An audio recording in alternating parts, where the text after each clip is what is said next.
dans la manière de pratiquer leur religion. Est-ce qu'il faut souhaiter que la peur de l'islam remplisse les églises? Peut-être monsieur l'abbé, puis Eric vous répondrait. Non, pas la peur de l'islam, je pense. Avant d'aller plus loin, clique sur s'abonner. Chaque seconde compte. Alors reste avec nous. Fais-le maintenant et abonne-toi.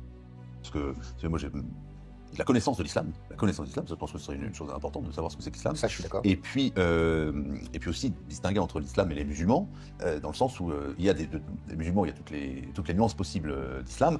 Il y a des choses qu'ils ont en commun, évidemment, mais il y a aussi il y a beaucoup de musulmans aujourd'hui en France qui sont le fruit de la République laïque, qui adhèrent de très très loin à l'islam, qui ne sont pas du tout dans la revendication, et qui se sentent incompris et par leur religion, et par la France, et par les problèmes qu'on vit aujourd'hui de l'identité française, parce qu'ils ne savent pas où se situer. Parce qu'on leur dit, vous n'êtes pas vraiment français parce qu'en fait vous êtes musulman, et ils disent, je suis musulman parce que je suis né comme ça, j'ai pas demandé, justement, encore une fois, j'ai pas la foi. On n'a pas le choix. L'islam, c'est pas une question de foi. Hein. On est musulman, né NAIT. Et on ne peut jamais changer, sinon on est apostat et on est condamné à mort. Il faut savoir que c'est ça l'islam. C'est pas, il n'y a pas de baptême, il n'y a pas de foi, il y a une foi bien sûr, mais je veux dire, il y a des convertis à l'islam qui font c'est pas ça qui, voilà, exactement. Il y a des convertis à l'islam, mais il n'y a pas, la porte d'entrée de l'islam, c'est l'appartenance à l'islam. Et de toute façon, pour l'islam, nous tous, nous sommes nés musulmans. C'est ça que dit le Coran. Et que les juifs et les chrétiens ont trahi cet enseignement originel. Mais revenons à notre discussion. Vous avez raison. Il y a des musulmans, en particulier les gens les plus âgés, qui ont subi l'influence de la France, de la sécularisation. Ne parlons pas de la laïcité, mais en tout cas de la sécularisation française. On voit dans le sondage que vous avez évoqué que ce n'est plus du tout le cas de la jeunesse. Et qu'on a au contraire une jeunesse, vous disiez qui est radicale, moi je dirais qui est musulmane. Elle est revenue à l'islam de toujours. Ça, c'est une première chose. La deuxième chose, c'est que je ne veux pas que les églises se remplissent par peur de l'islam, mais en revanche, ce que je sais, c'est qu'il y a un choc musulman pour les jeunes chrétiens déchristianisés, et qui, comme les jeunes musulmans, n'ont pas subi ni le christianisme, ni la République, ni la laïcité, ils ont une approche, je dirais, brutale, identitaire, ostentatoire, qui mélange, parce que l'islam est comme ça. L'islam est une nation. Il faut bien comprendre ça. L'islam est un pays. Et d'ailleurs, pour ces gens, vous me disiez qu'ils ne savent pas s'ils sont français, algériens, etc. Leur pays, c'est l'islam. C'est un pays, l'islam. Le Coran a été... Mais pas tous, parce qu'il y a certains qui ne sont même pas conscients de ça, qui n'ont jamais étudié l'islam. Je parle surtout de la jeunesse. Leur pays, chez les jeunes, c'est très frappant dans les chiffres. En tout cas, exactement. Leur pays, c'est l'islam. Dans des cités, effectivement, où ils sont aussi manipulés par certains, alors que vous avez beaucoup de musulmans qui ne sont pas du tout dans cette... Ils n'ont pas besoin d'être manipulés, mon père. Ils n'ont pas besoin d'être manipulés. Ils ont simplement besoin de revenir à leur islam de toujours. Et leur islam de toujours est cette religion qui est à la fois juridique et nationaliste. À la fois un code juridique, vous parlez tout à l'heure, et une nation, la fameuse Oumma. Et si vous voulez, on sent bien que c'est cela aujourd'hui. Le sondage l'exprime bien, en fait, fondamentalement. On ne veut pas le voir. On ne veut pas le voir. Mais c'est ça la réalité. Ceci dit, moi je suis témoin tous les jours presque du fait que cette identité justement, des musulmans qui n'ont pas du tout peur de le dire, c'est grâce à ça que beaucoup de chrétiens se réveillent. Et que les catholiques disent, attendez, eux ils savent qui ils sont, ils n'ont pas peur de le dire. Est-ce que ça sert d'église ? C'est exactement ce que j'explique dans le livre.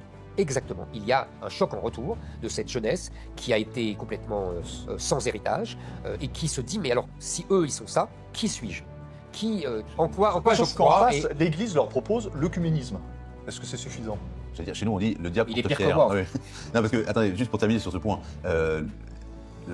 justement, entre eux, d'un côté, une espèce de vision laïque au sens anti-religieuse défendue par une gauche très virulente en France, et de l'autre côté l'islam qui permet, qui est une certaine barrière, comment dire, un rempart pour beaucoup, c'est vrai que les catholiques là-dedans, ils savent plus trop où se placer, quoi. Et de fait, grâce à cette identité, recherche d'identité des musulmans, c'est vrai qu'il y a beaucoup de chrétiens qui disent en fait, si eux, ils peuvent s'opposer à telle ou telle chose imposée par une gauche virulente, nous aussi, comme chrétiens, on n'a qu'à s'imposer. C'est qu'un début, Et même au-delà de ça. Ce passage met en lumière un phénomène sociologique bien connu. Le retour du religieux comme réponse à la crise de l'identité. Le débat ne porte pas tant sur l'islam ou le christianisme en tant que doctrine, mais sur leur capacité à fournir un cadre clair dans une société perçue comme fragmentée. Zemmour insiste sur une lecture civilisationnelle de l'islam, pensée comme une appartenance globale, juridique, culturelle et politique, là où le catholicisme contemporain s'est souvent réduit à une expérience privée. L'abbé Raffray, lui, rappelle une distinction essentielle. L'identité peut conduire vers la foi, mais ne saurait s'y substituer durablement. Sans foi vécue, l'identité religieuse devient un simple marqueur culturel. Ce que l'on observe ici, comme l'avait déjà analysé Marcel Gauchet, ce n'est pas un retour de Dieu, mais le retour du religieux comme repère dans un monde qui a perdu ses évidences. Et c'est précisément cette confusion entre réveil identitaire et conversion spirituelle qui va cristalliser la suite du débat. Au-delà de ça, moi je pense que c'est un réveil identitaire, c'est-à-dire ils se disent « mais qui suis-je » puisque eux sont musulmans, moi qui suis-je? Et certains se disent je suis chrétien.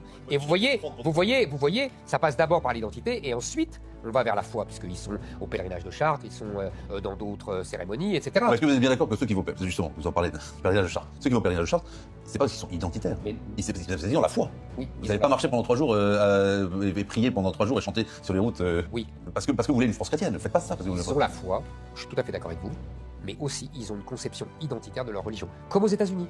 L'identité chrétienne, c'est une réalité. Oui, mais ils n'ont pas une vision universaliste des cathos de gauche des années 60. Accordez-moi que ce n'est pas la même chose. Donc vous voyez qu'on peut avoir la foi. Ils avaient aussi la foi, les cathos de gauche, dans les années 60. Ils avaient aussi la foi, mais ils avaient une vision du catholicisme qui est différente de ces jeunes-là.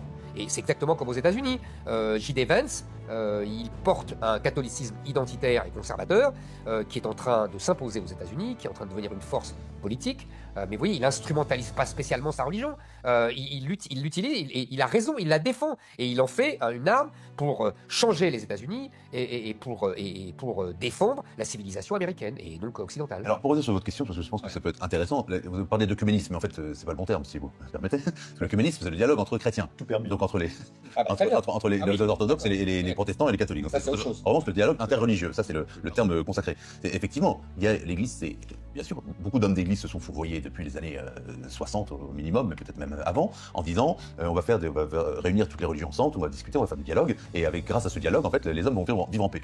Et ça, c'est une vision qui n'est pas conforme à l'enseignement, d'ailleurs même des papes. Le pape Pie XI avait interdit les réunions interreligieuses, en disant en fait, si on est chrétien, on pense que la paix, elle vient du Christ. Donc en fait, s'il n'y a pas de Christ, il n'y a pas de paix.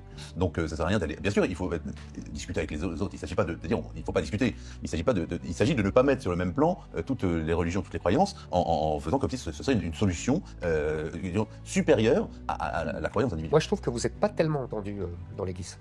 C'est bien ce que vous avez dit là, mais... Vous n'avez pas vu que le pape Léon, qui est allé à la mosquée, à la grande mosquée bleue là, en Turquie, il a accepté de visiter la mosquée, mais il n'a pas voulu prier. Il a dit qu'il ne voulait pas prier. J'ai vu.